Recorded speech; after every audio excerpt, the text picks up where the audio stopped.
दर्शको नमस्कार. सखी सह्याद्री या कार्यक्रमात आपलं अगदी मनापासून स्वागत. दर्शको, मानवी समाजाला एक वाहन मानलं तर स्त्री पुरुष ही त्याची दोन चाकं.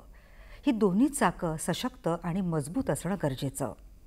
आजचा बालक हा उद्याचा भारत देशाचा एक सशक्त नागरिक बनणार आहे. त्यामुळे बालकांचा सर्वांगीण विकास होणं हे समाजाच्या दृष्टीने खूप महत्त्वपूर्ण ठरतं. पण काही महिला, काही बालकं परिस्थिती अभावी आपला निर्वाह नीट करू शकत नाहीत. या अनुषंगाने विविध योजना राबवण्यासाठी शासनानं महिला आणि बाल कल्याण विभागाची स्थापना केलेली आहे. या विभागाअंतर्गत जिल्हा परिषद नागपूरकडून विविध योजना राबवल्या जातात. या योजना कोणत्या, या विभागाचं एकंदरीत कार्य कसं चालतं, यावर आजच्या कार्यक्रमातून आपण प्रकाश टाकणार आहोत. कार्यक्रमाचं शीर्षक आहे ध्येय महिला आणि बाल कल्याण विकासाचं. आणि याविषयी माहिती देण्यासाठी स्टुडिओत उपस्थित आहेत महिला आणि बाल कल्याण विभाग जिल्हा परिषद नागपूरच्या सभापती अवंतिका लेकुरवाळे मॅडम. स्वागत करूया त्यांचं. नमस्कार मॅम, आणि कार्यक्रमात मनापासून स्वागत. कशा आहात? एकदम बढिया, अगदी मजेत. समाज कार्याची धुरा जेव्हा सांभाळली जाते तेव्हा अडीअडचणी येतात, पण ते ध्येय पूर्ण करण्यासाठी तर ती वाटचाल सुरू असतेच. आणि तुमच्याही कार्याची वाटचाल सुरू आहे आणि संपूर्ण नागपूर जिल्हा तुम्ही सांभाळता. तर धावपळ असेलच, पण एक काम करण्याचंही समाधानी आपल्याकडे असेल आहे. आणि महिला आणि बालकांचा विकास होण्याच्या दृष्टीने एक ध्येय समोर ठेवून महिला आणि बाल कल्याण विभागाची स्थापना झालेली आहे.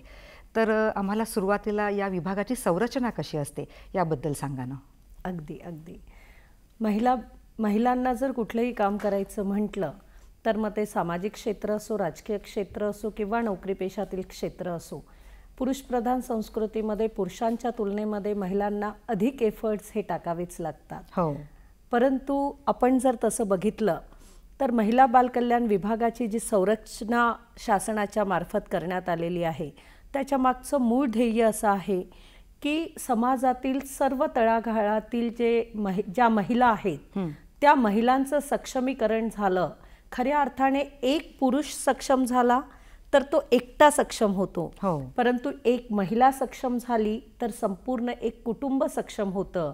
आणि म्हणून महिलांचं वैचारिक सक्षमीकरण, सांस्कृतिक सक्षमीकरण, आर्थिक सक्षमीकरण हे खऱ्या अर्थाने गरजेचं आहे. आणि या जाणीवेपोटी उद्याची जर पिढी घडवायची असेल, बालकांना सक्षम करायचं असेल, सुदृढ दृढ बालकाची निर्मिती करायची असेल तर महिला सक्षम झाली पाहिजे. आणि तिच्या सक्षमीकरणाचा चौफेर विचार करता यावा म्हणून महिला बाल कल्याण विभागाची निर्मिती झालेली आहे. बरोबर. आणि यानुसारच स्त्री आणि महिला आणि बालक अगदी जीवनाच्या प्रवाहात येतील. ते सुद्धा सक्षम बनतील, उद्या एक रोजगार करतील, एक नोकरी करतील, स्वतःच्या पायावर उभं राहतील. आणि शासनाचा हा उपक्रम खूपच छान आहे. मग या थोड्या कार्यपद्धतीबद्दल सांगा ना आम्हाला. आपण जर पहिल्यांदा संरचना बघितली महिला बाल कल्याण विभागाची आणि आपण राज्यापासून याची सुरुवात केली तर राज्यामध्ये मंत्रालय जे असतं त्या मंत्रालयामध्ये प्रधान सचिवाच्या अंडरमध्ये 2 उपायुक्त येतात. एक एकात्मिक बाल विकास उपायुक्त आणि एक महिला बाल कल्याणचे उपायुक्त. महिला बाल कल्याण उपायुक्ताच्या अंडरमध्ये जवळपास 6 सह आयुक्त येतात. बरं. 6 सह आयुक्त येतात आणि त्यांच्या अंडरमध्ये परत सह आयुक्त येतात. म्हणजे उपायुक्त, आयुक्ताच्या अंडरमध्ये उपायुक्त, उपायुक्ताच्या अंडरमध्ये सह आयुक्त आणि सह आयुक्ताच्या अंडरमध्ये मग जिल्हा कार्यक्रम अधिकारी येतो. बरं. तर अशा प्रकारे ही प्रशासकीय संरचना झाली. आता शासकीय संरचना जर आपण बघितली तर मंत्रालय म्हणजे महिला बाल कल्याण विकास मंत्री आणि त्याच्यानंतर जिल्ह्याचं मग परत व्यवस्था येते ज्याच्यामध्ये जिल्हा परिषद आणि नगरपालिका यांची व्यवस्था किंवा नगरपंचायत यांची व्यवस्था असते. नगरपालिका, नगरपंचायत आणि जिल्हा पंचायत या तिन्ही ठिकाणी महिला बाल कल्याण विभाग हा स्वतंत्र कार्यरत असतो. त्याप्रमाणे मी नागपूर ग्रामीण जिल्ह्याची महिला बाल कल्याण सभापती आहे. बरं. आणि जिल्हा कार्यक्रम अधिकारी हे त्याचे प्रशासकीय अधिकारी असतात. आणि अशा प्रकारे ग्रामीण भागातील संपूर्ण जिल्ह्याचा जो कारभार आहे किंवा योजना आहेत महिला बाल कल्याण विभागाच्या, या विभागाच्या मार्फत चालत असतात. तसंच मी आपल्याला सांगितलं की महानगरपालिकेचा एक विभाग असतो, नगरपंचायतचा असतो, आणि याला पॅरलल एक राज्याचा एक विभाग परत नागपूर जिल्हा स्तरावर असतो, राज्याचा विभाग.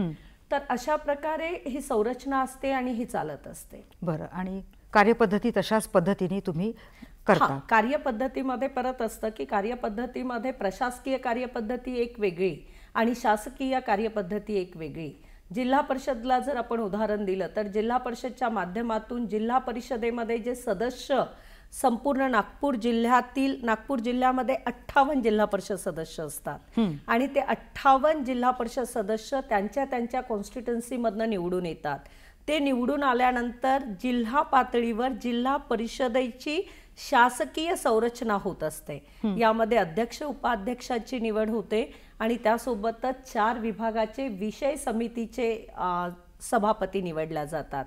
त्यापैकी एक विषय समिती म्हणजे महिला बालकल्याण विभाग अशी ही विषय समिती असते आणि याच्या माध्यमातून प्रशासन आणि शासन असं म्हटलं जातं की आपल्याला एखाद्या जिल्ह्याचा कारभार जर करायचा असेल तर शासन आणि प्रशासन हे 2 चाकं असतात आणि दोघांनाही सोबतच ते कामं करावी लागतात आणि दोन्हीमध्ये समन्वय असला तरच खऱ्या अर्थाने चांगलं आणि प्रगतिशील काम शेवटच्या घटकापर्यंत पोहोचू शकतं. तर अशाच प्रकारे जिल्हा परिषदच्या माध्यमातून विषय समितीमध्ये निवड झाल्यानंतर महिला बालकल्याण सभापती त्यांच्या अंडरमध्ये असलेली जी समिती आहे त्यामध्ये परत 8 सदस्य असतात, ज्याला महिला बालकल्याण विभागाचं कार्यकारी मंडळ असं म्हटलं जातं.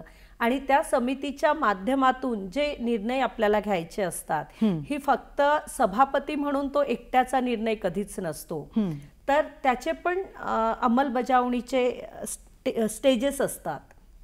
पहिल्यांदा आपल्याला आपली महिला बालकल्याण समिती असते 8 सदस्यांची आणि 1 सभापती अशी ती 9 सदस्यांची संपूर्ण समिती असते. या समितीचे अध्यक्ष हे सभापती असतात आणि ज्या काही योजना आहेत त्या योजनाची मान्यता त्या सभेमध्ये आपल्याला पहिल्यांदा ठेवावी लागतं आणि सर्व सदस्यांच्या स्वीकृतीने किंवा कधी कधी बहुमताने आपल्याला निर्णय ठराव मान्य करून घ्यावे लागतात आणि त्यानुसार मग विविध योजनांची अंमलबजावणी ही करावी लागते. बरं, खूप छान सविस्तर माहिती दिली याबद्दल. बरं, आता महिला आणि बालकल्याण विभागाची उद्दिष्ट काय आहेत? निश्चितच मी जसं प्रारंभी आपल्याला सांगितलं की एक महिला जर सक्षम असेल तर ती सक्षम जनरेशन निर्माण करू शकते आणि सक्षम समाजाची निर्मिती करू शकते आणि त्यामुळे पुरुष प्रधान संस्कृतीमध्ये नेहमीच महिलांना दुय्यम स्थान मिळालेलं आहे. अशा वेळी अनेक वर्ष दशकानुदशके शतकानुशतके महिला या शिक्षणापासून वंचित राहिलेल्या आहेत. महिला या आर्थिक व्यवस्थेमधील त्यांच्या संयोग जो असतो त्याच्यापासून वंचित राहिलेले आहे. मुख्य निर्णय प्रक्रियेपासून त्या वंचित राहिलेल्या आहे. अशा वेळी परमपूज्य डॉक्टर बाबासाहेब आंबेडकर ज्याप्रमाणे म्हणतात की आपल्याला जर समानता आणायची असेल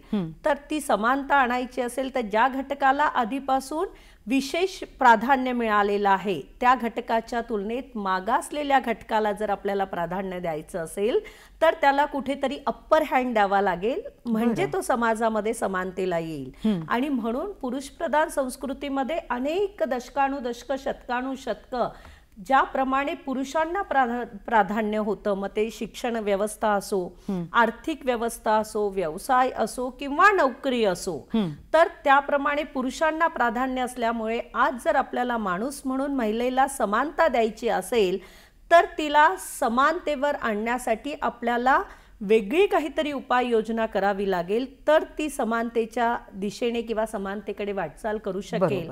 आणि म्हणून महिला बालकल्याण विभागाच्या माध्यमातून तिला अधिक मजबूत बनविण्यासाठी प्रयत्न केले जातात आणि त्या दृष्टिकोनातून मग योजना कार्यान्वित केल्या जातात. त्या दृष्टिकोनातून हे कार्य केल्या जाते की जेणेकरून आज आपण बघतोय की साधारणतः 50% महिला आहेत या देशामध्ये आणि असं असताना देखील आज त्यांचा संपूर्ण सहभाग आर्थिक व्यवस्थेत नसल्यामुळे आपल्या लोकसंख्येच्या तुलनेत भारत देश जरी जगात दुसऱ्या नंबरवर असला, कधी पुढे मागे होत असतो तो, परंतु जगात दुसऱ्या नंबरवर असला तरी अर्थव्यवस्थेच्या बाबतीत तो 7व्या नंबरवर आहे.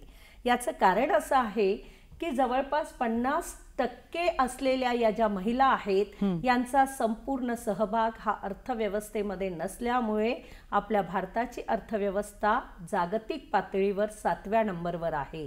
आणि त्यामुळे आपल्याला जर खऱ्या अर्थाने देशाचा विकास साधायचा असेल तर महिलांचा विकास हा पर्यायाने होणे गरजेचे आहे. आणि म्हणून त्याकडे विशेष लक्ष देता यावं किंवा त्यासाठी विशेष प्रयोजन करण्यात यावी म्हणून महिला बालकल्याण विभाग हा विशिष्ट प्रकारे कार्य करत असतो आणि त्याची आवश्यकता. बरोबर, कारण देशाच्या विकासात महिलांचं आणि बालकांचं योगदान आहेच. आणि मग त्याचं अगदी बालपणापासून व्यवस्थित संगोपन म्हणजे पोषक आहारापासून तर शिक्षणापर्यंत व्यवसायापर्यंत मदत मिळणं गरजेचं आहे. आणि आपला विभाग उत्तमरित्या मदत करतोच विविध योजनांच्या माध्यमातून. तर आपण योजना काय आहेत हे जाणून घ्यायचं आहे. तर सुरुवातीला मॅम, कोण या योजनेसाठी पात्र ठरतात? ती महिला, तो बालक, ते सांगा. प्रथमतः आपण योजना काय काय आहेत ते बघूयात. बरं. मग पात्रतेच्या निकषाकडे आपण बघूयात. पहिल्यांदा आपण जर महिलांच्या बाबतीत योजना बघितल्यात तर जेव्हा बाळ आईच्या उदरात असतं तेव्हापासूनच त्याच्यावर खऱ्या अर्थाने त्याची काळजी घेतल्या गेली पाहिजे. त्याला दृढ बालक कसा जन्म घेईल याची काळजी घेतल्या गेली पाहिजे. म्हणून महिला बालकल्याण विभाग जेव्हा आईच्या उदरात गर्भ असतो तेव्हापासूनच मुलाची काळजी घेतो. म्हणजे आमची पहिली योजना जी सुरू होते ती आपण आईसाठी पण म्हणूया आणि बालकासाठी पण म्हणूया, ती आहे गरोदर मातांसाठी असलेली योजना. म्हणजे गरोदर माता जेव्हा कन्सीव्ह करते तेव्हा त्यांची नोंद घेणे, त्यांचं वजन घेणे, त्यांच्या सोनोग्राफी प्रत्येक स्टेजवर झाल्या की नाही याचा रेकॉर्ड ठेवणे, आरोग्य विभागाच्या मदतीने त्यांचं लसीकरण झालेलं आहे की नाही, इव्हन टीटीच्या इंजेक्शन पासून ते सर्व टेस्ट पर्यंत, ब्लड ग्रुप टेस्ट पर्यंत सगळ्या टेस्ट झालेल्या आहेत की नाही याची काळजी घेणे.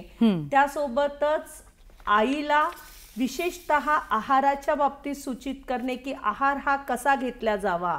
चौरस आहार म्हणजे काय, चौरंगी आहार म्हणजे काय, म्हणजे खेड्यातल्या महिलांना समजावं त्यासाठी आपण अगदी कन्सेप्टनी जर समजवायला गेलो की प्रोटीन, विटामिन, अँटीऑक्सिडंट घेतलं पाहिजे ते त्यांना कळणार नाही.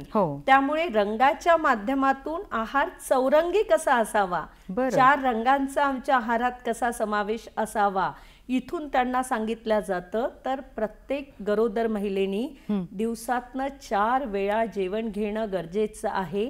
आणि तिचं पहिलं मील जे आहे, प्रथम नाश्ता तिचा जो आहे तो सकाळी 9च्या आधी व्हायला पाहिजे.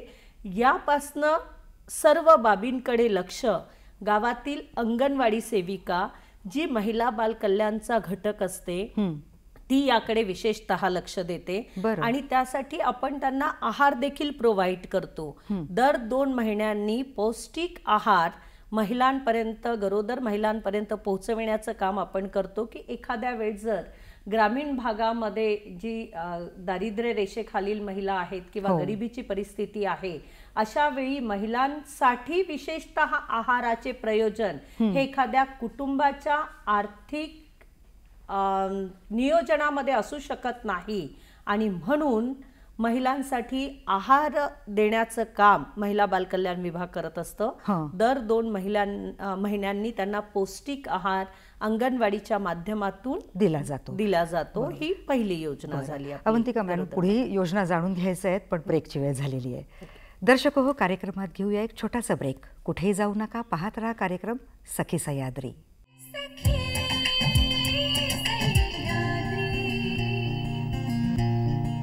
दर्शको हो, या ब्रेकनंतर कार्यक्रमात स्वागत. महिला आणि बालकल्याण विषयीच्या योजना आपण जाणून घेत होतो. ब्रेकवर जाण्याआधी स्तनदा माता, गर्भिणी हिच्या योजना जाणून घेतल्या होत्या. तर अजून थोडंसं स्पष्टपणे, अजून थोडंसं व्यापक प्रमाणात या योजनेविषयी माहिती जाणून घेऊया. मॅडम, ब्रेकवर जाण्याआधी तुम्ही चौरंग असं आहाराबद्दल बोलल्या होता, तर थोडंसं ते एक्सप्लेन करा ना. गरोदर मातेला जर आपण चौरंग आहार दिला, चौरस आहार दिला तर खऱ्या अर्थाने आईचं आणि बाळाचं दोघांचंही पोषण होईल आणि ते स्तनदा मातेला देखील लागू होतं. कारण 7 महिन्याचं बाळ असेपर्यंत ते आईच्या दुधावरच असतं. 7 महिन्यानंतर आपण त्याला पहिल्यांदा फीड देणं सुरू करतो. तर अशा वेळी स्तनदा माता आणि गरोदर माता या दोघींनाही समजेल अशा भाषेत जर आपण सांगायचं झालं तर त्यांच्या जेवणामध्ये 4 रंगाचा समावेश असला पाहिजे. पहिला रंग हा पांढरा रंग, आणि पांढरा रंग हा आपल्या शरीराची संरचना ही हाडांवर अवलंबून असते आणि त्यामुळे हाडांना मजबूती देण्यासाठी कॅल्शियम गरजेचं आहे. आणि जेव्हा बाळाची निर्मिती होते तेव्हा देखील त्याच्या बोनसाठी कॅल्शियमची गरज असते आणि म्हणून जेवणामध्ये पांढऱ्या रंगाचा समावेश हा असला पाहिजे. पांढरा रंग हा अंडे, पनीर, दूध, दही, ताक आणि मुळा हे त्याचे घटक ज्याला आपण म्हणू शकतो की हे पदार्थ, यापैकी एक पदार्थ हा आवर्जून आपल्या जेवणात दररोज असला पाहिजे असं आम्ही मातांना सांगतो. दुसरा रंग आहे साधारणतः लाल रंग. हिमोग्लोबिनचा लाल रंग आहे, रक्ताचा लाल रंग आहे, जो त्यांना समजायला सोपी जाईल या भाषेमध्ये आम्ही त्यांना सांगतो. आणि त्यामुळे या लाल रंगासाठी खजूर, बीट, गाजर आणि अनार, टोमॅटो याचा जेवणामध्ये समावेश असला पाहिजे.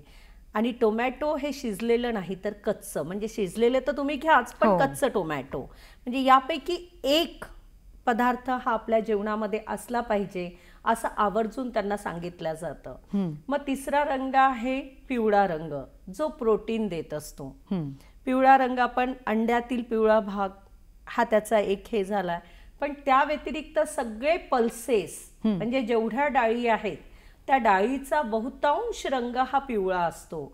आणि त्यामुळे याचाच अर्थ असा आहे की आपल्या जेवणामध्ये दररोजच्या दोन्ही वेळच्या जेवणामध्ये डाळीचा समावेश हा अतिशय आवश्यक आहे तुमच्या शरीराला प्रोटीन देण्यासाठी. त्यामुळे तिसरा रंग हा पिवळा रंग असतो. आणि चौथा आणि महत्त्वाचा रंग असतो तो म्हणजे हिरवा रंग, म्हणजे संपूर्ण भाज्यांचा रंग हा हिरवा असतो. परंतु घरी भाजी करत असताना आम्ही त्यांना असं सांगतोय की आपल्याकडे जर आपण 7 दिवसामध्ये 14 वेळा स्वयंपाक करत असू तर किमान त्या संपूर्ण आठवड्यामध्ये 10 वेगवेगळ्या भाज्यांचा समावेश हा असला पाहिजे. बरोबर. म्हणजे रिपिटेशन ऑफ व्हेजिटेबल्स नकोत, 10 वेगवेगळ्या भाज्यांचा समावेश असला पाहिजे. म्हणजे सर्व सत्वांचा समावेश शरीरात सर्व जीवनसत्वांचा समावेश डेफिनेटली असला पाहिजे. हा समावेश अगदी कोहळं, लौकी, शीर असलेले जे प्रकार असतात ज्याच्यामध्ये विटॅमिन जास्त प्रमाणात असतं, त्यानंतर संपूर्ण पालेभाज्या, मग मिक्स डाळीच्या सोयाबीन वडी, मिक्स डाळीच्या वड्या, आणि त्यानंतर मग भेंडी, बीन्स, ढेमसा आणि सगळ्यात शेवटी वांगे. म्हणजे लेस प्रोटीन असलेली गोष्ट आपण सगळ्यात जास्त खातो. म्हणजे ग्रामीण भागामध्ये वांगे सगळ्यात जास्त खाल्ल्या जातात, ज्यामध्ये विटॅमिन, नॉट प्रोटीन, विटॅमिन हे सगळ्यात कमी असतं. त्यामुळे त्यांना हे पण समजावून सांगणं गरजेचं आहे. नाहीतर ग्रामीण भागामध्ये इझिली जे अवेलेबल होतात ते खाल्ल्या जातं, त्याकडे जास्त. आणि स्वतःच्या आरोग्यासाठी महिला एवढं सजगही नसतात, जागरूकही नसतात. अगदी अगदी अगदी. आणि त्यामुळे त्यांना हे अगदी सांगितलं जातं कधीपासून, जेव्हा बाळ गर्भात असतं तेव्हापासून. तर या पद्धतीने आपण जेव्हा त्यांना सांगतोय आणि त्यासोबतच आम्ही एक लाडू कंपल्सरी त्यांना खायला सांगतो. आणि बालकांना पण 6 वर्षापर्यंत एक लाडू द्यायला सांगतो. मग त्या लाडवाचे प्रकार कसे असतात तर कधी तिळगुळाचा लाडू, कधी शेंगदाणे आणि गुळाचा लाडू, कधी गुळ फुटाणे, म्हणजे जे इझिली अवेलेबल होऊ शकतात. तर अशा प्रकारचे लाडू आपण घरी करून ठेवावे आणि एक छोटासा लाडू प्रत्येक जेवणानंतर खाल्ला जावा. जेणेकरून घरी आम्ही सोयाबीन देखील त्यांना भाजून ठेवायला सांगतो. तसंच सकाळच्या नाश्त्यामध्ये काय घ्यायचं हे आवर्जून त्यांना सांगितलं जातं. आज शाळेच्या माध्यमातूनही आम्ही तशा प्रकारचा नाश्ता द्यायचा प्रयत्न करतोय. तर सकाळच्या नाश्त्यामध्ये त्यांना सांगितलं जातं की तुमचा मॉर्निंगचा जो नाश्ता आहे तो रिच ऑफ प्रोटीन असला पाहिजे, त्याच्यामध्ये कार्ब्सचं प्रमाण जास्त नको. आणि त्यामुळे मग आम्ही त्यांना सांगतो एक तर तुम्ही अंडे घ्या नाश्त्यामध्ये वेगवेगळ्या प्रकारे करून, किंवा मग तुम्ही फर्मेंटेशन झालेले पदार्थ, ज्याला तुम्ही फर्मेंटेशन करता त्या सगळ्या पदार्थामध्ये प्रोटीनची मात्रा ही जास्त प्रमाणात असते. म्हणजे इडली, डोसा, आप्पे या प्रकारचे पदार्थ, किंवा मग ग्रामीण भागामध्ये ज्वारीची आंबील, गव्हाची आंबील. हो. तर हे जे प्रकार असतात याच्यामध्ये फर्मेंटेशन असल्यामुळे प्रोटीन असतं, तर ते पदार्थ घ्यायला लावतो. किंवा मग 2 दिवस मोड आलेले जे कडधान्य असतात, मग मोठपासून मुगापासून चवळीपर्यंत चण्यांपर्यंत सगळे मोड आणलेले जे कडधान्य असतात त्याचा उसळ. बरं. आणि 2 दिवस हे आपण पराठे घ्यावेत. आणि त्या पराठ्यामध्ये पण आपण फक्त गव्हाचं जे पिठाचे पराठे करतो तसे पराठे नकोत. मग त्यांना मिक्स ग्रेन आटा जो असतो मग कसा करायचा ते पण त्यांना सांगितलं जातं की गहू, ज्वारी, बाजरी, नाचणी हे समप्रमाणात, त्याच्या अर्ध्या प्रमाणात चणे, प्रोसेस केलेली सोयाबीन. बरं. अशी सोयाबीन नाही, प्रोसेस केलेली सोयाबीन. आणि मग त्याच्या हा पोर्शन मध्ये परत सगळे उडीद, मूग असं सगळं मिक्स करून त्याला हलकंसं भाजून त्याचं पीठ तयार करून आणायचं. आणि त्यामध्ये मग पालकेचे पराठे, बीटचे पराठे, मेथीचे पराठे, म्हणजे जवळपास त्यांना आवश्यक ते सगळं विटॅमिन, प्रोटीन त्यातनं मिळू शकतं. तर तुमचा नाश्ता हा अशा प्रकारे हेल्दी असला पाहिजे. बरोबर. हे त्यांना अगदी आधीपासून अंगणवाडीच्या माध्यमातून आपण सांगितलं जातं. म्हणजे त्या व्यवस्थित तो आहार घेतात की नाही याच्यासाठी फॉलोअप पण असतो आपला. हा, याच्यासाठी फॉलोअप पण असतो. आशा वर्कर आणि अंगणवाडी सेविका, मला तर खरं तर आवर्जून सांगावंसं वाटतं. आणि या माध्यमातून मला आमच्या ज्या अंगणवाडी सेविका आहे, म्हणजे गावातील आम्ही त्यांना हिरोईन म्हणतो. बरं. अंगणवाडी सेविका असो, आशा वर्कर असो, बँक सखी असो किंवा CRP असो, म्हणजे खऱ्या अर्थाने महिलांच्या प्रगतीमध्ये आज जर पूर्णपणे जर उभं असेल तर त्या या 4 जणी आहेत. बरोबर. आणि त्यामुळे आशा वर्कर देखील आरोग्याच्या दृष्टिकोनातून महिला सक्षम कशी राहिली पाहिजे याच्यासाठी तिची काउन्सिलिंग करण्यापासून होम टू होम व्हिजिट पासून ते लसीकरणापर्यंत प्रत्येक गोष्टीमध्ये मदत करत असते. अंगणवाडी सेविका पण तिच्या पोषणापासून, लसीकरणापासून, आहार वाटपापर्यंत प्रत्येक गोष्टीमध्ये मदत करत असते. आणि CRP आणि बँक सखी आर्थिक सक्षमीकरणासाठी मदत करत असते. म्हणजे या 4 जणी ज्या आहेत, आणि 4ही आय रिअली फील प्राऊड की या 4 पण महिला आहेत. हो. आणि या हिरोईन आपण ज्यांना म्हणता येईल आपल्याला गावाच्या, आणि मी नेहमीच म्हणत असते माझ्या भाषणातनं, तर त्या हिरोईन आहेत. बरोबर. कारण खऱ्या अर्थाने गावाला दिशा देण्यामध्ये, महिलांना दिशा देण्यामध्ये त्यांचं प्रमुख महत्वाचं योगदान असतं. म्हणजे आरोग्यापासून तर शिक्षणापर्यंत सगळ्याच बाबतीतल्या योजना शासन राबवते आणि आपल्यासारखे काम करणारे त्याला अगदी खूप छान चालना देतात आणि ज्याला ज्या योजनेची गरज आहे तिथपर्यंत त्या योजना पोहोचतात. बरं, आणखीन कुठली अशी दुसरी योजना सांगाल तुम्ही महिलांची? आपण महिलांच्या बाबतीत जर म्हटलं तर आपली परत स्तनदा माता, गरोदर माता झाल्यानंतर आपण योजना बघूया की महिला सक्षमीकरण कसं करता येईल, त्या दृष्टिकोनातून आपली योजना असते. आणि मग महिला सक्षमीकरणासाठी वेगवेगळ्या प्रकारे आपण योजना राबवत असतो. मग त्यांना आपण प्रशिक्षण देण्याची योजना असते, त्यामध्ये त्या स्वतःच्या पायावर उभ्या राहाव्या, त्यांचं आर्थिक सक्षमीकरण व्हावं. जेंडर प्रशिक्षणची योजना असते वैचारिक सक्षमीकरणासाठी.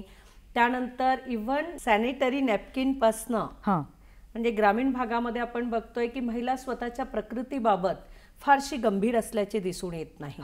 आणि त्यामुळे कापड वापरण्याचं म्हणजे जे प्रमाण आहे ते अजूनही ग्रामीण भागामध्ये दिसून येतं. आणि त्यामुळे तिला गर्भाशयाशी रिलेटेड किंवा युरिन इन्फेक्शन होऊ शकतं, म्हणजे आजार पसरतात, बाकी सगळ्या आजाराचं प्रमाण वाढतं. त्यामुळे त्यापासनं ते प्रशिक्षणापर्यंत प्रत्येक गोष्ट महिला बाल कल्याण विभागाच्या माध्यमातून कशी कव्हर करता येईल याकडे हेल्दी किचन, हेल्दी फॅमिली ही कन्सेप्ट पण आपण चालवलेली आहे. तर अशा प्रकारे महिलांचं सक्षमीकरणाचा प्रयत्न होतो. महिला मेळावे, मोठमोठ्या महिला मेळावे घेतल्या जातात. अवंतिका मॅम, याही योजना पुढे जाणून घ्यायच्या आहेत, पण ब्रेकची वेळ झालेली आहे. दर्शक हो, महिलांना आणि बालकांना जीवनाच्या मुख्य प्रवाहात आणण्यासाठी या योजना कशा उपयोगी ठरतात जाणून घेऊया या ब्रेकनंतर. भेटूया लगेचच.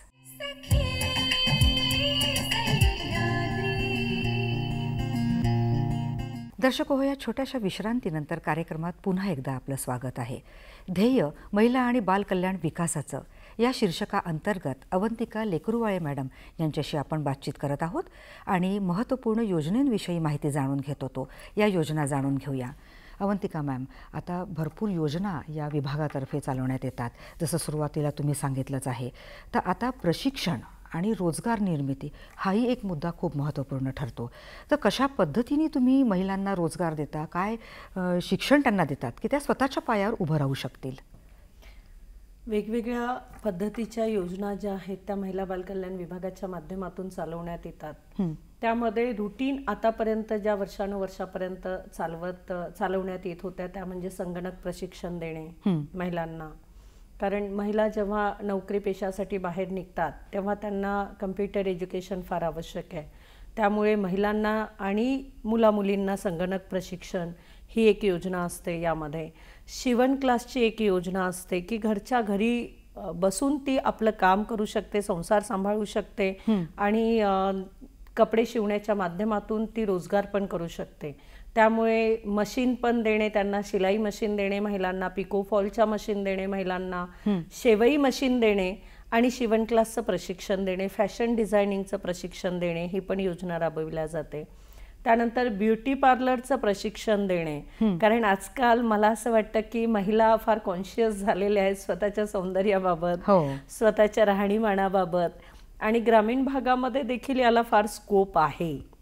आधी नव्हतं पण आता फार स्कोप आहे आणि म्हणून ब्युटी पार्लरच्या माध्यमातून प्रत्येक गावामध्ये आपण महिलांना प्रशिक्षित करायचा प्रयत्न करतो.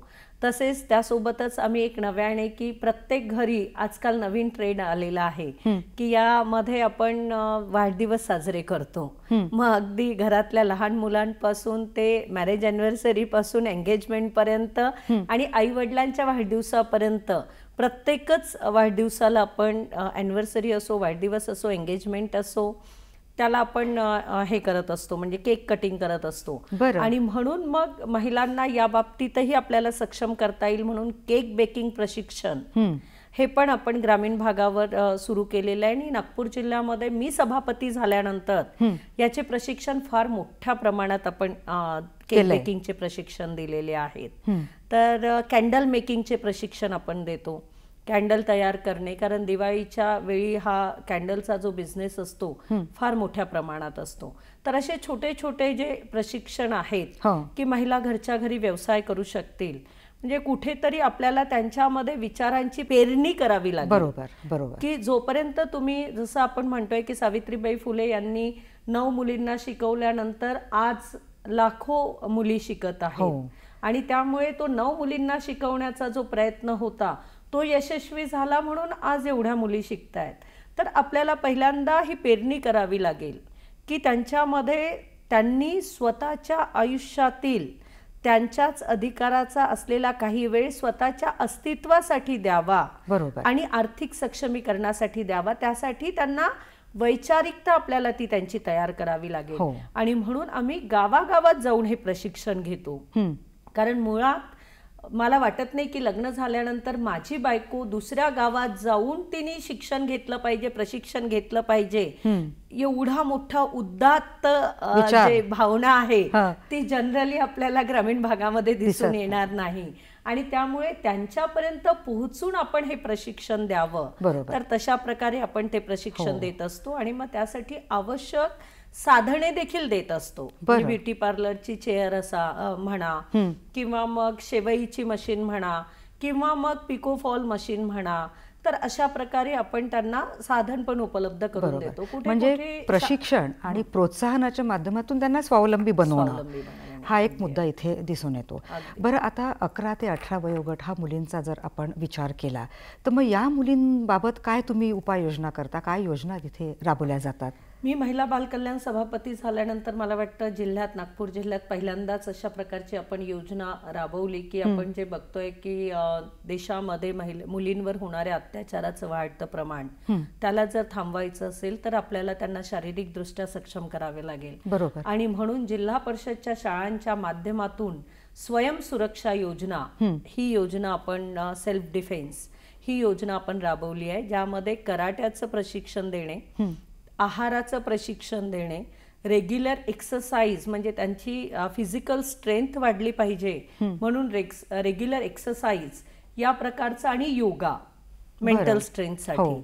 तर या चारही गोष्टीचं मिक्स असलेला एक अभ्यासक्रम आपण तयार केलेला आहे आणि त्या माध्यमातून स्वयं सुरक्षा योजना या माध्यमातून जिल्हा परिषदच्या आमच्याकडे निधी फार कमी आहे शेष फंडाचा, परंतु विशेष फंडाच्या माध्यमातून हे एक नवीन योजना जिल्हा परिषदच्या मुलींसाठी आपण राबवलेली आहे आणि ती यशस्वीपणे सुरू आहे. त्याला प्रतिसाद पण खूप चांगला मिळतोय.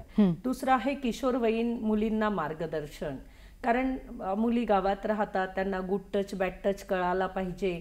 आपण 7 ट्रिक्स ऑफ सेल्फ सेफ्टी, स्वतःच्या सुरक्षेच्या म्हणजे इन्स्टंट आपण 7 अशा ट्रिक्स त्यांना शिकवतो ज्यामधून त्यांना त्यांची सुरक्षा करता येईल. आणि त्याचसोबतच आपण किशोरवयीन मुलींना जेंडर प्रशिक्षण देतो. किशोरवयीन मुलींना जे मार्गदर्शन, ज्या पद्धतीने त्यांच्यामध्ये हार्मोनल चेंजेस झाल्यामुळे त्यांच्या विचारावर आणि इतर गोष्टीवर ज्याचा सायकोलॉजिकल परिणाम होतो, त्यातून त्या स्ट्रॉंगली बाहेर कशा निघतील आणि त्या स्वतःला मजबूत कशा करतील, त्या दृष्टिकोनातून देखील त्यांना प्रशिक्षण दिलं जातं. तर ते पण प्रशिक्षण आपण जेंडर प्रशिक्षणच्या माध्यमातून जवळपास प्रत्येक खेड्यापाड्यामध्ये द्यायचा प्रयत्न करत असतो. म्हणजे अगदी शेवटच्या घटकांपर्यंत पोहोचण्याचा हा जो तुमचा विचार आहे तो अशा योजनांमुळे पूर्ण होतो. आणि तुम्ही म्हणाले यामध्ये परत एक योजना आहे करिअर गायडन्स. म्हणजे गुणवंतांचा सत्कार आणि करिअर गायडन्स. कारण जनरली शहरामध्ये आपण बघतोय की IQ टेस्ट करवल्या जाते, EQ टेस्ट करवल्या जाते, परंतु ग्रामीण भागामधील मुलांना या सगळ्या बाबी काही फार सहज उपलब्ध होत नाही.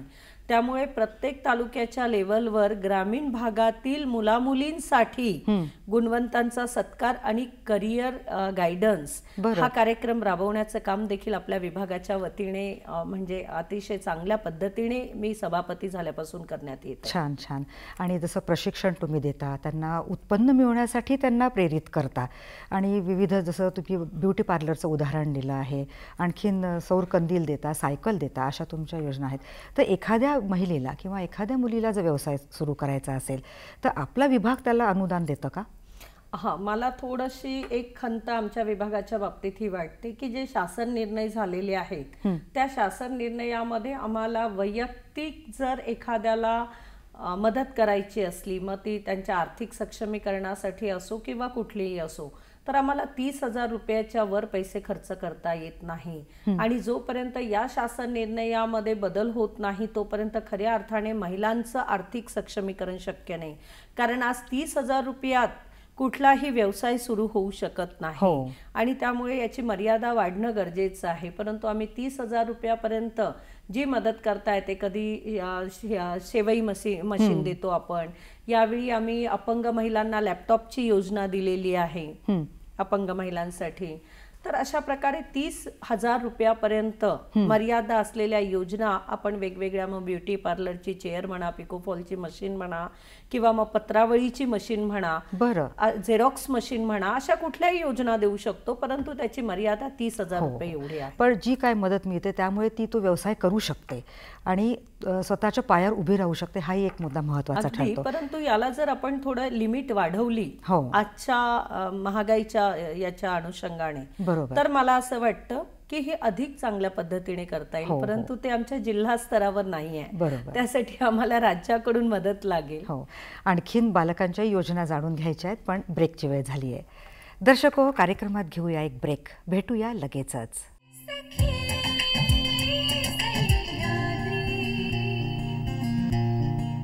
दर्शको, या छोट्याशा विश्रांतीनंतर कार्यक्रमात स्वागत. अवंतिका मॅमकडून महिलांच्या विकासासाठीचे महत्त्वपूर्ण मुद्दे जाणून घेऊया. अवंतिका मॅम, आता आपण महिलांविषयी छान योजना सांगितल्या आहेत, कशा पद्धतीने स्वतःच्या तब्येतीची काळजी घ्यायची, ते आरोग्यापर्यंत तर ते रोजगारापर्यंत सर्व मुद्दे अगदी छान आम्हाला समजलेले आहेत. आता बालकांच्या दृष्टीने काय योजना आहेत त्या जाणून घ्यायच्या आहेत. सर्वात महत्त्वाचं म्हणजे बालकांसाठी आपण 0 ते 3 वयोगटातील बालकांसाठी आपण आहार देत असतो आणि त्यांचं वेळोवेळी वजन करत असतो. सर्वेक्षण म्हणतात त्याला. त्यांचं वजन करणे, दर 2 महिन्यांनी त्यांचं वजन करणे, त्यांना आहार देणे आणि कमी वजनाचे बालक, तीव्र कमी वजनाचे बालक, सॅम, मॅम हे जे बालक असतात, म्हणजे कमी वजनाच्या खाली तीव्र कमी वजन, मग त्याच्या खाली सॅम, आणि मग सगळ्यात म्हणजे ज्यांचं कमी वजन आहेत, कुपोषित ज्याला म्हटलं जाईल, ते मॅम. तर अशा प्रकारे बालक जर आपल्याला कुठे आढळले तर त्यांच्यावर त्वरित उपाययोजना करणे, त्यांना विशेष आहार प्रोव्हाइड करणे, त्यांच्या आहाराची काळजी घेणे की दर 2-2 तासांनी त्यांना फीड कसं मिळेल ती काळजी घेणे, हे सर्वेक्षित बालक केल्यानंतर आपल्याला करता येतं. म्हणजे बालकांचं सर्वेक्षण झालं की त्यामध्ये अशा प्रकारे जर आढळले तर आपल्याला ते करता येतं. आणि 3 ते 6 वयोगटातील जे बालक असतात त्यांना आपण अंगणवाडीच्या माध्यमातून 2 वेळा आहार देतो. तो आहार दिल्यानंतर त्यांचं पण वजन होतं वेळोवेळी आणि त्यांना शिक्षण पूर्व अभ्यासक्रम शिकवला जातं. Good habit, bad habit, good touch, bad touch आणि पूर्व शिक्षण ज्याला म्हणतात ते बोलायचं शिक्षण, बडबड गीत कसं म्हणायचं, ॲक्शन. त्यानंतर 3 वर्ष ते आपल्याकडे असतात. पहिला वर्ष म्हणजे 4थं, 5वं आणि 6वं. तर 4थ्या वर्षात आपण फक्त बोलायला शिकवतो, 5व्या वर्षात बोलायला आणि हळूहळू म्हणजे पेन्सिल पकडायला शिकवतो आणि 6व्या वर्षात बऱ्यापैकी आपण त्यांना सगळ्या ॲक्टिव्हिटीज शिकवत असतो. बरोबर. तर अशा प्रकारे बालकांना आपण 6 वर्षापर्यंतच्या बालकांना, कारण बाल्यावस्था ही अशी एक अवस्था आहे जिथे मुलांचा विकास होत असतो आणि अतिशय महत्त्वपूर्ण कालावधी आहे हा. आणि या कालावधीमध्ये त्यांना व्यवस्थित सगळ्या गोष्टी मिळाव्या हे शासनाचं धोरण आहेत आणि अशा योजना राबवल्या जातात. बरं, आता कुपोषित हा शब्द तुम्ही वापरला, तर ह्या कुपोषित बालकांसाठी काही आहे का योजना? कारण बालमृत्यू दर थांबवणं हेही गरजेचं आहे. कुपोषित बालकांसाठी आपण जर अगदी सुरुवातीपासून त्या बालकांकडे लक्ष दिलं नाही किंवा त्यांचं पूर्ण पोषण झालं नाही तर मग पुढील जीवनामध्ये त्यांना अनेक अडथळे निर्माण होतात, अडचणी निर्माण होतात. आणि त्या होऊ नयेत म्हणून अगदी सुरुवातीपासून बालकांच्या माताच्या काउन्सिलिंगपासून ते त्यांना आहार देण्यापर्यंत म्हणजे विशेष आहाराचं प्रोव्हिजन असते. आणि असे बालक आपल्याला आदिवासी भागामध्ये जास्त प्रमाणात दिसून येतात. त्याच्यामुळे TSP, OTSP, म्हाडा यांच्या वतीने, SCP यांच्या वतीने विशेष आहारांच्या योजना त्यांच्यासाठी राबवल्या जातात. जसं आम्ही यावेळी त्यांच्यासाठी मखाणा घेतलेला आहे. मखाणा जे टोमॅटो टेस्टचं मखाणा म्हणजे खायला कुरकुऱ्यासारखं वाटतं त्यांना आणि खाल्ल्या पण जातं. त्यासोबत आम्ही 100 रुपये मॅम जे बालक आहेत सॅम आणि मॅम त्यांच्यासाठी शेष फंडाच्या योजनेतून आम्ही शेष फंडामधनं आम्ही विशेष योजना दिलेली आहे ज्यामध्ये 100 रुपये पर बालक सॅम आणि मॅम मध्ये येणारे. आणि मग त्यामध्ये त्यांना दिवसभराचा आहार ठरवून दिलेला आहे. 2 अंडी, केळ, लाडू, पौष्टिक लाडू, अशा प्रकारे 2-2 तासांनी त्यांनी काय जेवण घ्यायचं ते आम्ही 100 रुपये एका बालकाच्या मागे सॅम किंवा मॅम ते आम्ही अंगणवाडी सेविकांना देतो आणि ती त्या पद्धतीने त्यांचे आहार मॅनेज करून त्यांना टाइम टू टाइम ते आहार मदतनीसच्या माध्यमातून देत असते. आणि त्यामुळे आपल्याला कुपोषण कमी करायला फार मदत होते. आणि बालमृत्यूचे प्रमाण कमी होईल आहे. म्हणजे एकंदरीत या बालकांच्या योजना झालेल्या आहेत. आता अशा अनेक महिला आहेत ज्या विधवा आहेत, घटस्फोटित आहेत किंवा स्वतःचा निर्वाह नीट करू शकत नाही अशाही महिला आहेत. त्यांना थोड्याशा मानसिकरित्या त्या खचलेल्या असतात. अशांसाठी समुपदेशन केंद्र गरजेचं असतं. तर त्यानुसारही या महिलांसाठी काही विशेष योजना लागू होतात का? हो, आपण त्यांच्यासाठी पण विशेष योजना करतोय. त्यामध्ये आपण समुपदेशन केंद्र जवळपास 13 तालुक्यावर 13 आणि जिल्ह्याच्या ठिकाणी जिथे जिल्हा परिषदचं हेड ऑफिस आहे तिथे आपण अशा प्रकारे 14 समुपदेशन केंद्र चालवत असतो. यामध्ये 1 वकील आणि 1 सामाजिक कार्यकर्ता प्रामुख्याने कार्यरत असते. तर त्यामध्ये जर महिलांना कुठल्या अडचणी असेल, त्यांना वैवाहिक जीवनामध्ये काही त्रास असेल तर त्यांचं समुपदेशन करणं, त्यांच्या परिवारातील अडचणी सोडवायचा प्रयत्न करणं, जर त्यांचं कुठे शोषण होत असेल तर मग त्या विभागाची मदत घेऊन त्यांना त्यातून बाहेर काढायचा प्रयत्न करणं, त्यांना काउन्सिलिंगची गरज असेल, त्या डिप्रेशनमध्ये गेल्या असेल तर तशा प्रकारची मदत करणं.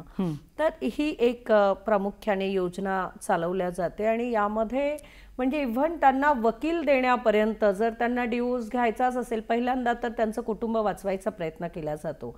परंतु मग एखाद्या वेळी टोकाला जाऊन खूप प्रयत्न करून म्हणजे दोघांची पण वेगवेगळी काउन्सिलिंग, त्यांच्या पॅरेंट्सची वेगळी काउन्सिलिंग, आणि एवढी काउन्सिलिंग झाल्यानंतरही जर त्यांचं कुटुंब वाचू शकत नसेल असं वाटत असेल आणि त्या मुलीला त्रास होत असेल, तर मग त्यांना विभक्त होण्यासाठी न्यायालयात जायला त्यांच्याजवळ जर पैसे नसतील तर अशा वेळी एक वकील आमच्याकडून दिला जाते.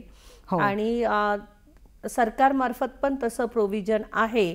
त्याच्यामुळे प्रत्येकाला वेगळा वकील करायची गरज नसते, परंतु तो वकील मिळवून देण्याची जी प्रोसेस आहे ती प्रोसेस पूर्ण करणे हे सगळं काम समुपदेशन केंद्राच्या माध्यमातून चालत असतं. आणि जनरली ही जी न्यायालयीन प्रक्रिया एवढी खर्चिक असते की अनेकांना असं वाटतं की आम्ही ते करू शकत नाही आणि म्हणून ते कसं तरी जीवन जगत असतात.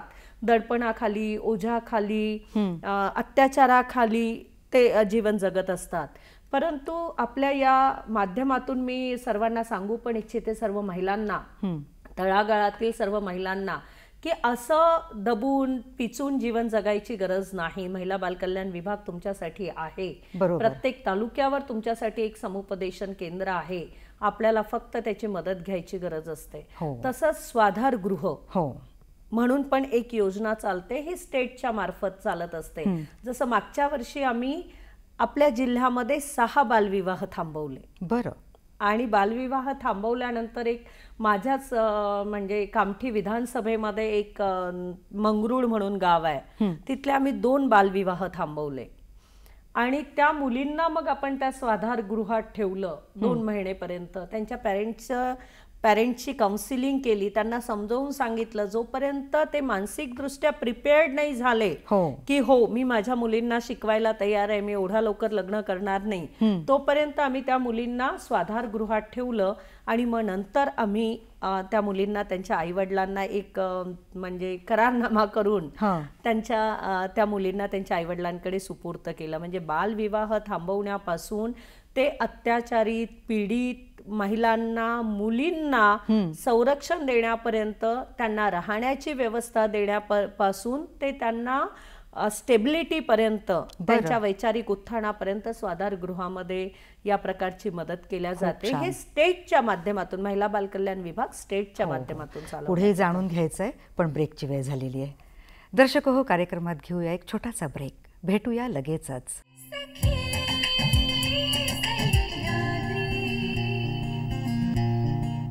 दर्शक हो, या छोट्याशा विश्रांतीनंतर कार्यक्रमात स्वागत.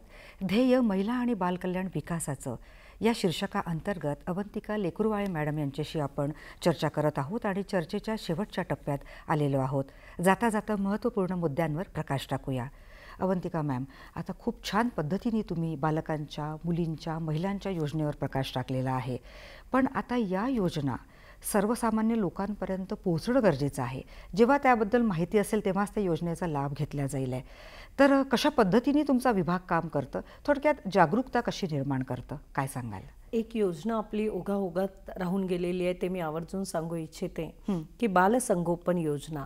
म्हणजे आई वडील दोघांपैकी जर एखाद्याचं कमी जास्त झालं असेल, आईचा मृत्यू झाला असेल, वडिलांचा मृत्यू झाला असेल, दोघांपैकी एकाचा, आणि 18 वर्षाखालील बालक असेल तर दोन्ही बालकास 2100 रुपये प्रति बालक अशा प्रकारे बालसंगोपन योजनेअंतर्गत त्यांना मदत राशी मिळते त्यांच्या शिक्षणासाठी आणि त्यांच्या संगोपनासाठी. आणि या योजना कार्यान्वित करण्यासाठी कशा करायच्या, तर याच्यामध्ये पंचायत समिती स्तरावर एकात्मिक बालविकास विभाग असतो, ज्यामध्ये CDPO हे त्याचे प्रमुख असतात. जनरली आतापर्यंत पंचायत समितीमध्येच हा विभाग कार्यरत असतो आणि त्यांच्या अंडरमध्ये प्रत्येक क्लस्टरचे क्लस्टर हेड असतात, ज्यांना आपण सुपरवायझर म्हणतो, आणि मग त्यांच्या अंडरमध्ये अंगणवाडी. तर अशा प्रकारे आपल्याला एकात्मिक बाल प्रकल्प जे आहे त्या प्रकल्प स्तरावर या योजना, त्याची माहिती, त्यांचे फॉर्म भरून घेणं आणि त्या कार्यान्वित होत असतात. बरं. आणि दुसरं म्हणजे राज्याचा पण असा एक विभाग असतो. प्रत्येक पंचायत समिती लेवलला, मग ते पंचायत समितीला असू शकतात किंवा तहसील कार्यालयात असू शकतात, तर तिथे बाल संरक्षण अधिकारी बसत असतो आणि स्टेटच्या योजना त्यांच्या माध्यमातून कार्यान्वित होत असतात. आणि समुपदेशन केंद्र जे आहे ते पंचायत समिती तहसील किंवा मग पोलीस स्टेशन, भरोसा असेल आणि समुपदेशन केंद्र जनरली बाजूबाजूला असतं. अशा 3 पैकी एका आवारामध्ये कुठेही समुपदेशन केंद्र चालल्या जातं, ज्याची माहिती तिथून आपल्याला घेता येईल किंवा प्राप्त होईल. म्हणजे या योजनेसाठी काय कागदपत्र लागतात, कसं अप्लाय करायचं, या संबंधी ती माहिती जी आहे ती या भागात जाऊन तुम्ही मिळवू शकता. आणि कागदपत्रांमध्ये अगदी बेसिक कागदपत्रे राहतात. पहिल्यांदा उत्पन्नाचा दाखला वगैरे लागायचा, परंतु जेव्हापासनं आम्ही आलोय तेव्हापासनं या आमच्या बॉडीनी म्हणजे अध्यक्ष, उपाध्यक्ष आणि आम्ही सर्वांनी मिळून ठराव घेतलेला की उत्पन्नाच्या दाखल्यासाठी त्यांना पैसे खर्च करायची गरज नाही. सेल्फ अटॅस्टेड एक प्रमाणपत्र जरी त्यांनी स्वतः लिहून दिलं, घोषणापत्र, स्वयं घोषणापत्र की माझं उत्पन्न एवढं एवढं आहे, एवढं जरी त्यांनी लिहून दिलं तरी त्याच्यावर देखील त्या योजना कार्यान्वित होत असतात. म्हणजे अगदी बेसिक कागदपत्र त्याला लागत असतात. बरोबर. फार कागदपत्रांची गरज नसते. बरं, थोडक्यात तुम्ही ज्या योजना राबवल्या गेल्या नव्हत्या त्या तुम्ही नाविन्यपूर्ण अशा योजना राबवल्या आहेत, तर त्याबद्दल माहिती सांगा ना. आम्ही जिल्हा परिषदच्या आमच्या महिला कर्मचाऱ्यांसाठी पाळणागृह सुरू केलेलं आहे जिल्हा परिषदमध्येच. पाळणाघर, जेणेकरून त्यांना मुलांची काळजी घेता यावी आणि त्या बिनधास्त त्यांच्या कामावर देखील कॉन्सन्ट्रेट करू शकल्या पाहिजेत. त्याच्यानंतर मी स्वयंसुरक्षा योजनेबद्दल सांगितलं मुलीच्या, आणि हेल्दी किचन हेल्दी फॅमिली ही योजना आपण प्रथमतःच राबवली. तसेच महिलांना म्हणजे गावातील खेड्यातील अनेक महिला महाविद्यालयामध्ये देखील जाऊ शकलेल्या नाही आणि त्यामुळे एक जीवनाचा कर्तव्यासोबतच आनंद उपभोगणे हे देखील अतिशय महत्त्वाचं असतं. आणि त्यामुळे प्रत्येक तालुका पातळीवर किंवा जिल्हा परिषद सर्कलवर आपण महिलांसाठी सांस्कृतिक मंच उपलब्ध करून देण्याचा प्रयत्न केला आणि महिला मेळाव्याच्या माध्यमातून त्यांना स्टेज ओपन करून दिला. आणि त्यावेळी आम्हाला लक्षात आलं की संपूर्ण जिल्ह्यातील महिलांमध्ये एवढं टॅलेंट आहे की त्या अतिशय सुंदर नृत्य करू शकतात, अतिशय सुंदर गायन करू शकतात आणि चांगले चांगले कार्यक्रम त्यांनी प्रदर्शित केलेले आहेत. म्हणजे इव्हन आम्ही सुरेश भट सभागृहामध्ये मोठा मेळावा घेतलेला आहे, ज्याला प्रचंड प्रतिसाद मिळालेला आहे. कारण ध्येयच आहे ना महिला आणि बालकांचं सर्वांगीण विकास करण्याचं, आणि अगदी आहारापासून तर शिक्षणापर्यंत आपण बघतोय आणि त्यानुसार हे काम चालतंय आणि आपण प्रगतीसुद्धा बघतोय या कामाची. बरं, आता आणखीन एक महत्त्वाचा असा एक प्रश्न आहे की महिला सक्षमीकरण करणं गरजेचं आहे. आजच्या स्त्रीला तिला तिचे अधिकार माहीत असणं आवश्यक आहे, किंवा तिला जर व्यवसाय करायचा असेल तर ती करायला हवं. आणि आता हे थोडक्यात असं आर्थिक आणि मानसिक सक्षमीकरण गरजेचं आहे. कारण एक थोडंसं उदाहरण असं आहे की जसं आता मुली शिक्षणामध्ये पुढे आहेत, मुलांपेक्षा मुली जास्त पास होतात, मेरिट येतात, पण पुढे नोकरी आणि शिक्षणात या मागे का राहतात, का बरं पुढे जात नाही, तर यावर काय सांगाल? आज आपण कितीही म्हटलं की समानतेचा अधिकार आहे, समान संधी आहेत, महिला पुरुष समान आहेत, परंतु असं जरी असलं तरी संसाराची खरी जबाबदारी ही महिलेवरच असते. आणि त्यामुळे बरेचदा तिच्या आर्थिक सक्षमीकरणाकडे, तिच्या व्यवसायाकडे, तिच्या नोकरीकडे हे दुय्यम स्थान दिलं जातं की पहिल्यांदा तू घर सांभाळ, पहिल्यांदा लेकरं सांभाळ आणि मग तू काम करायला बाहेर निघ. तसेच शहराच्या भागात ठीक आहे, परंतु ग्रामीण भागातील महिला ही गावावरून येऊन शहराच्या ठिकाणी ती नोकरी कुठे करेल, कारण ग्रामीण पातळीवर तिला व्यवसायाची किंवा नोकरीची फारशी संधी उपलब्ध नाही. म्हणजे अजून खऱ्या अर्थाने आपल्याला जर महिला सक्षम व्हावी असं वाटत असेल, आर्थिकदृष्ट्या सक्षम व्हावी असं वाटत असेल, तर महिलांच्या सक्षमीकरणासाठी अजून अनेक योजनांच्या माध्यमातून त्यांना वैचारिक सक्षमीकरण करणं आणि या योजना राबविण्यासाठी आर्थिक सहाय्य देणं, बचत गटाच्या माध्यमातून त्यांना आर्थिक सहाय्य देणं हे फार महत्त्वाचं आणि गरजेचं आहे असं मला वाटतं. पण निश्चितच हा विभाग खूप उत्तमरित्या पावलं टाकत आहे. म्हणजे पंखांना बळ आणि उडण्याची जर संधी मिळाली तर महिलाही गगनभरारी घेऊ शकतील आणि आपल्या विकासाची वाट त्या स्वतः निवडतील, तो मार्ग त्या ठरवतील. आणि शासन आपल्यासोबत आहेतच विविध माध्यमातून. आणि असं जर झालं तर महिला आणि बालविकासाचं हे जे ध्येय आहे ते पूर्णत्वाकडे जाईल. या सकारात्मक विचारांसोबत आपण आपल्या चर्चेला इथे थांबवूया. तर अवंतिका रेकोळवारे मॅडम, आपण इथे आलात आणि मोलाचं माहिती मार्गदर्शन केलं. दर्शकांच्या वतीनं आणि नागपूर दूरदर्शनच्या वतीने आपले आभार. धन्यवाद. नमस्कार. धन्यवाद.